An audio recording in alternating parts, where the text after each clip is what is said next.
time, are there questions in the audience? Yes, ma'am.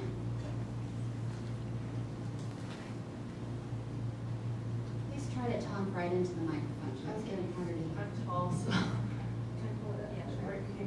My name is Joanne McCracken, and in that vein that you were talking about federal mandates, the health care bill that was passed earlier this year, as a small business owner, this is going to affect us. And this and other things coming down the pike from the federal government have caused us to rethink whether we even want to hire any employees. So at this point, we can't contribute to the economy of Montrose County in any way other than just through personally. We can't hire an employee who would benefit from our business because of these mandates. As a senator in Colorado, would you be willing to step up and, for lack of a better word, backbone to the federal government and say, no, the citizens of Colorado are not going to do this. These federal mandates that you're throwing at us, we're not going to do this anymore. As a senator, would you be willing to do that? We'll begin with Ellen. Well, thank you for the question. I already have, as state representative, when we got back to Denver in January, we put forth, the Republican caucus, had a resolution to say if Obamacare passes, we want the ability to opt out. That got killed in the first committee by the Democratic majority, so it never came to light.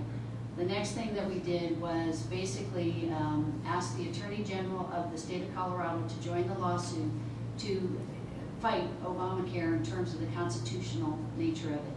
I feel at the state level, and I just want to say my website's electellenroberts.com. On there is a legislative summary of the bills that I've worked on over the last 4 years. States were doing healthcare reform. We should be allowed to do it at the state level. We have strong tort reform in this in Colorado, but we have to fight for it. The trial lawyers continually try and peel that back. We need to be cost effective and deliver high quality care, but I think the national bill went in the wrong direction. Okay, thank you. Bruce. Thank you. Actually, I refer to it as the federal health care plan, and I believe that the AG went forward with the lawsuit without, and didn't need it, any approval from the legislature or the governor, but it really was money that we shouldn't have been spending, and we couldn't afford to spend. And there were some folks that signed on and supported that lawsuit. I definitely was not one of those. I think that if we had that issue, we take that up with the federal government. That was federal legislation. I believe that we should try and stand up on all issues as we can to the federal government, including clean water and primacy on agriculture issues and those kind of things. And we need to stand up for our rights here in Colorado. But on the federal health care, that was legislation that was passed on the federal level. And I know there's going to be issues with that, and it might not be perfect, but I think it was a step in the right direction. Thank you. Ellen. Well, I disagree strongly with my opponent on that, and I do because I think it is the role of the state legislature when the federal government is stepping in with these programs that we can't afford. And it was discussed earlier about our park system and the lack of money we have in our parks. Well, you can extend that to the Department of Agriculture and many other departments that I think we would value at the state level. But those are being crowded out by expansion of programs that we can't afford. Our unemployment insurance trust fund in the state of Colorado has been broke since last August, not just 2 months ago or a month ago, a year ago. The liabilities that are growing and the conditions that were placed on us, the state of Colorado, in order to receive money to backfill our unemployment, that is not okay. I mean, there is a point where the state of Colorado has to say, we know some of this is going to hurt, but we have to step up and say, federal government, get your hands off.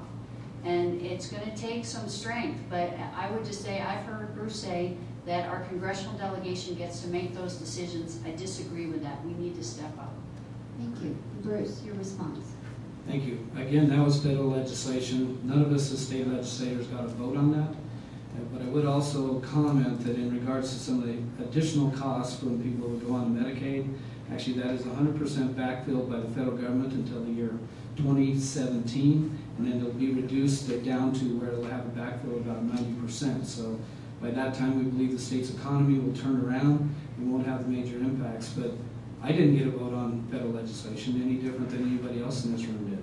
So again, when we go into a lawsuit by the state of Colorado that costs us tax dollars and was not successful, I have a hard time supporting that. Thank you. Other questions from the audience?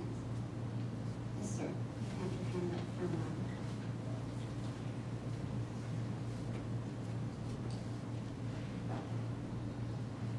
while. My name's Jerry Witt. I heard a brief mention a little bit ago about timber health. Lord knows we don't have to drive very far away from Montrose to see just how unhealthy some of our spruce, pine, and aspen groves are.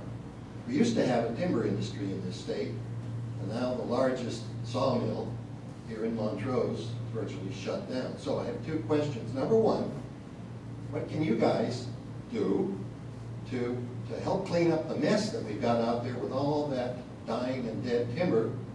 And number two, what can you do to help us get a timber industry back? Thank you for the question. Bruce, would you begin, please? Thank you. Excellent question. We definitely have issues with forest health in this state, and with the beetle kill, there's a lot of dead timber out there. And it seems like we ought to be able to come up with a reasonable way to use that timber. I believe one of those could be with a biofuel, biomass development that could possibly, help with employment here in this region. There were bills passed this year that now recognize that as a renewable energy source and can provide some incentives. And so I would think that we should move forward and try and develop that as a market out there. And at the same time, you actually develop healthier forests by cleaning out some of that timber. Having said that, there is opposition out there. I found that out this year when I started talking about this as a renewable energy source, and people that believe that you should just let the trees stand and die and degrade out in the forest. But I think there is a market. There could be market for the lumber. However, the longer we let it stand, the more difficult it's going to be. I think some of the impediments are at the federal level on permitting for timber. I have to stop now. Ellen. Well, I think this goes back to the role of banging on the door of our congressional delegation. The problem is we can't get into the lands to take the timber out. So I say this as someone who's married to a builder who builds primarily log homes, who has been out in the field with the loggers. The inability to supply wood to Intermountain, for the ability for them to know that they had secure contracts into the future, which was controlled by the federal government, that's why they're in receivership. So there's a lot of jobs there. The forest health issue, we on the western slope are now going to take backseat if the Forest Service moves their personnel to the Front Range, as is being discussed. And that is wrong. I mean, they have their fires that are going on right now, but if we're going to have secure forest health over here, we need Forest Service personnel. We need to be proactive. We need to get into the woods. We need to clear the timber, and it means banging on the door in Washington, D.C., but with our congressional delegation and say, it's not enough to introduce a bill, get the job done. Thank you. Bruce, would you like to respond? Yes, I would. Again, as I started to say, there are a lot of hurdles to overcome at the federal level. I think they are slow to react, and probably banging on the door is the right answer to get them to move forward and try and deal with this this issue in Colorado. There has been funding that has been provided at the federal level to try and assist with this, but the problem is so widespread, it's probably just going to have a fairly minor impact. I did have a meeting this morning to talk with some people, some of those folks that might be opposed to this type of development, and I think they too are open on the environmental side and the conservation community side to look at what these solutions could be and maybe some common sense ways we can go out and harvest that timber. Those efforts are going to take cooperation from the federal government and the U.S. Forest Service to get there. Thank you. Ellen. Well, I just would go back to, we need to put the pressure on the federal government, but it's got to be something more than introducing bills at Congress. We need to insist that there's actually action on the ground. Again, you can drive up onto the top of the plateau. We're having the beetle kill down our way as well. Why let us get to the point where we're a timber box? Again, in 2002, in my household, we were evacuated for a week. We were on pre-evac for 2 weeks. It's not land management. We need good scientific land management. So I still have 30 seconds. I want to go back to the last question, which was this was on the healthcare mandates. And I would say that the cost to the state of Colorado, Bruce was saying, well, if we won't be paying anything at the state level. In mid-June, we were told that we couldn't have the money to pay our Medicaid providers, you know, who had already taken patients. But we in the state of Colorado said, you're gonna have to wait until the month of July when we move into a new calendar year. This is the kind of stuff we can't do. Thank you.